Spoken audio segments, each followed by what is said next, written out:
Everybody plug in. I always tell you, I know some of you guys are hearing, but I want you to listen. What I want to talk about a little bit is the two-handed backhand. Since most of you guys are hitting with two hands, there might be a couple people here that do one hand, but I want to talk about the two-handed backhand. And as you hear me say this all the time, there's not a wrong way or a right way. There's a better way. There's a better way, all right? So I want everybody to have an open mind, because you see the two-handed backhand, it kind of comes in all shapes and sizes. You see a lot of times, like a lot of the pros, like on the WTA tour, they might hit it a little bit different than some of the guys do it in general, but there are common elements or common threads that have to happen, okay? So what I want to do is kind of break it down and explain the two-handed backhand. Number one, how you hold the racket. Everybody pay attention. How you hold the racket is very important, okay? Because how you hold the racket, it kind of can orientate the racket face. What I mean by that, if you have like kind of weird grips, it can close the racket or it might open the racket. So the best way, okay, on the two-handed backhand, you should probably have a continental grip with your right hand. Then the left hand, there's a lot of different options. You can have an Eastern grip where your knuckle is going to be right behind, or it can be on the next bevel, or it can even be under sometimes, okay?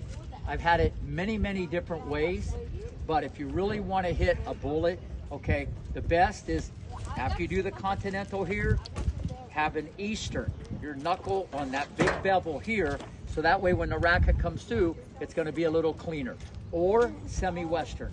So it's very important, whether the coach is here or at home, always check your grip. Because a lot of times you're looking at people, you're going, how's that kid hit it so hard? That kid's little. I'm much bigger. Why can't I hit it as hard? The first thing you got to understand is the grip. So that could make a big difference. Because I see some people, because you're being taught, I'm not saying it's wrong, I'm not there exactly what they're telling you why to do it, you got to hit more spin because they want you to hit it higher over the net or higher over the net. I get that. So you don't want to be solving a problem and creating a different problem. In general, your two-handed backhand is going to be cleaner and you're going to drive the ball more, depending on the situation. If you're out of the court, sure, you're going to brush the ball more. But you don't want your bread and butter where you're just hitting like a banana over the court. Where is that going? Okay, that's not going anywhere. So it's very important. And if you just look on TV, whether it be with the guys or the girls, there's always going to be more spin on the forehand, generally speaking, than the backhand. Just because of the grips, okay? And the two-handed backhand is a little bit more trunk orientated. What I mean by that, the shoulders kind of go through together. So I know this is a lot for you guys to understand, but try to take notes. Listen, I'm going to say. Now, the take back. This is very important. And I just think now, 2025, the game is so much faster and quicker than even 5 years ago. It's crazy. It's faster. Stroke mechanics and preparation is at an all-time high.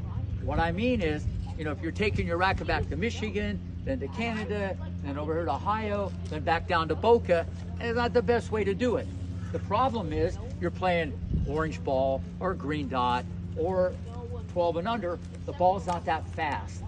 So you can do all kinds of stuff and still hit the ball. It ain't gonna be like that. Football, baseball, basketball, you ask any athlete what changes, they all say the same thing, the speed of the game. The speed of the game changes as you go from junior, college, pro. The thing that's crazy about tennis is about stroke mechanics. You know, it's so technical. It's so technical. You're not like shooting a ball or making a tackle. So watch it. When you take the racket back, here's what we suggest. This is really the optimal way to hit it. When the ball comes over, after you hit your forehand, the hands go back along the pelvis, the waist area. The hands go back. The right arm should be straight, bang. The left elbow should have a little bend. If we did the clock analogy, you guys know that's a parrot, by the way. that I just threw that in. I'm a versatile guy. 12, 11, 10, 9, 8, 7, 6. Okay, watch. Hands go along the pelvis, the waist area, and it goes back to 630. Okay, see where my racket is? Not 9, even though you'll see some guys on the tour with shorter, they're 6'6". All the way back.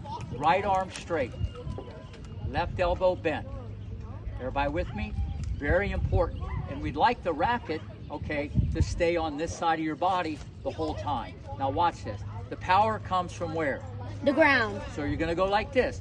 Once you're this way, and I'm not saying you run across the court like that. I'm just saying once you get near the ball, okay, bang, you want to be like this. The problem is, mom and dad, look, the kids go back and they want their hands here.